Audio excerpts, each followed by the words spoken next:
Assalamu alaikum. Assalamu alaikum. Assalamu alaikum. Assalamu alaikum. I say it to many of my friends and neighbors. We're here and back on the Muslim Street with El Hajj Mauri Salakhan, director of the Peace Through Justice Foundation, who's taken up the cause of Dr. Afia Siddiqui. Yes, thank you so much for joining us today, and Merry Christmas to all of our listeners that are celebrating Christmas. Again, you are listening to the Muslim Street. You can call in today's show, and as we discussed Dr. Afia Siddiqui and her very interesting rendition story, you can call in locally at 727-441-3000 or toll free 1-866-826-1340. Again, toll free 1-866-826-1340. Yeah, Mauri Salakhan, you wrote an article on the MuslimStreet.net, and you talked about the title of the article, Justice American Style, a tale of three accused women. And you gave a comparative analysis of Amanda Knox, Casey Anthony, and, of course, Dr. Siddiqui. Can you talk a little bit about, just kind of give an overview of that? Yeah, I thought it was quite interesting, the comparison, doing a comparative analysis between these three young women and their cases. Amanda Knox and Casey Anthony were roughly about, the same ages as Afia was when all of this happened. And with Afia, I mean, this has been going on for almost 9 years now. But the difference, in terms of the merits of the case against each one and the level of support each one and sympathy each one initially received by pockets of the community was quite striking. In the case of Amanda Knox, my prediction was, in fact, when I wrote this article, she was still a prisoner in Italy. And in the case of Amanda Knox and Casey Anthony, there were deaths. In Casey Anthony, it was a child, her child, that she was accused of killing, and there was a significant amount of evidence available to convict her.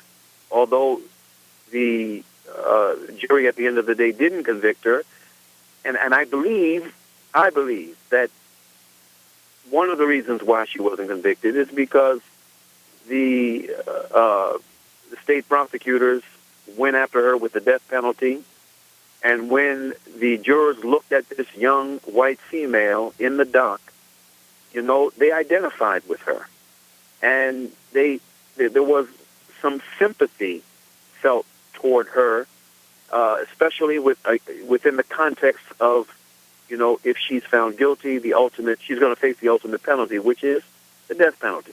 In the case of Amanda Knox, there again, you have a young white female from America, and we know the kind of juice America has on the world stage, the kind of influence it has. So she had that going for her. And no doubt within that judiciary in Italy, there was some degree of sympathy and mercy felt toward her because she was this young white female from the United States of America, charged with a horrific crime that, again, there was, as in the case of Anthony, an abundance of evidence pointing to her guilt, her and her boyfriend's guilt. At the end of the day, however, I predicted, I said that if I were a betting man toward the conclusion of that piece of commentary, I said I would wage what I had on her receiving the benefit of the doubt in the appeals process and being let go and allowed to return to America, and that is, in fact, what happened. However, in the case of Dr. Afia Siddiqui, this is a Pakistani woman, a young Pakistani woman who was portrayed as a quote-unquote terrorist in the media. Even though, again, when she came to trial, there were no terrorism charges brought against her. Talk Her about case was played in the media as a terrorism case, and it was conducted in the court during the trial as a terrorism case, even though she faced no terrorism charges. And at the end of the day, despite the evidence in her favor, she was convicted. talk about the Striking you comparison. talked about the trial. Talk about the U.S. District Judge Richard Berman. Judges set the tone in the courtroom. Can you talk a little bit about what the tone the tone that he set? Yeah, judges do indeed set the tone, and in the vast majority of these cases involving Muslims in the dock, these judges are pro-prosecution. They lean toward the prosecution, and he did. Judge Berman is a Jewish judge who is probably, he was described by many of the observers as a Zionist, and I wouldn't be surprised if he was.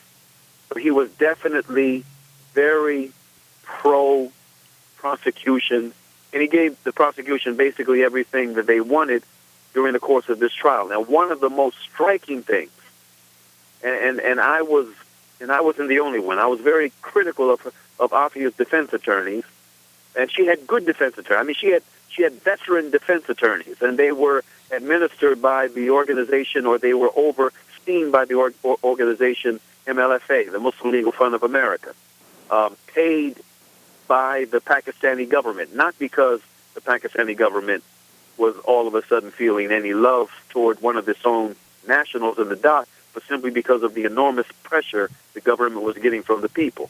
And so they paid $2 to $3 million. I forgot what the exact amount was, but it was somewhere between $2 to $3 million for this defense team that was made up of veteran defense lawyers. But they did not argue the case the way that they should have.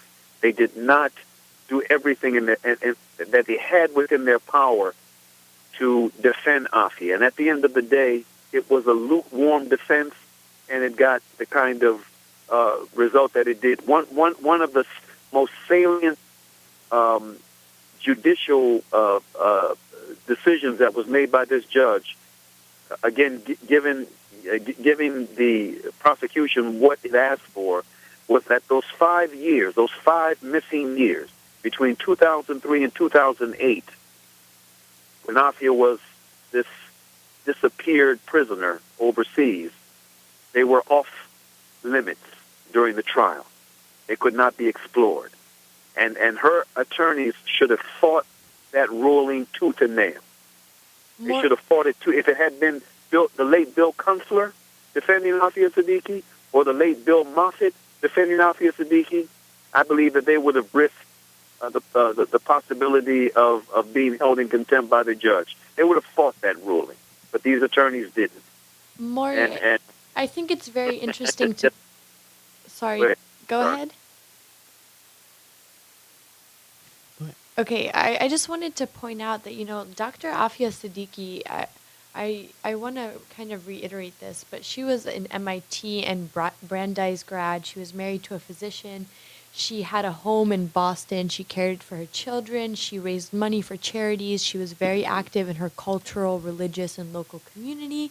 And she was just all around a very in tune, typical American woman. But that also makes both of her children are U.S. citizens. Is there any movement there? Because I know that her children are still missing. I know her son was found, but and she still has a child missing, correct? And they are Right. U.S. citizens.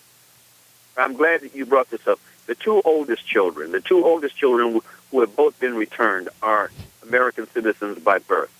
Ahmed was 6 years old when he and his mother and his brother and sister were kidnapped. He was 6, Miriam was 4, and Suleiman, the youngest, was 6 months old. Now, Ahmed was returned to his family in Karachi, Pakistan, in 2008. Does Ahmed have any recollection of what happened? Yes, he did. He does, and he did in an interview that he did later. He did share some of his recollections of what had happened that night, that he was and his family were targeted the way that they were. Miriam was returned about a year and a half after Ahmed. So Ahmed was gone for 5 years. Miriam was gone for 6.5 years. The youngest child, Suleiman, is still missing to this day. And the rumor is that he didn't make it. Now, one of the things that Ahmed remembers, he recalls, of that fateful day when they were disappeared. He said he recalls the car they were driving and being stopped. It was a taxi. That they were taken out of the taxi. His mother was crying and screaming. And he says he remembers seeing his youngest brother, Suleiman, on the ground, and there was blood. Now, what I get from this is that when they forced them out of the car, most likely, she had the baby in her arms, and by the way that they took her out of the car, Suleiman fell out of her arms, fell to the ground, probably cracked his skull. But again, the rumor is that he died. That's the rumor going around Pakistan, that he died. Suleiman died. He's still missing to this day. So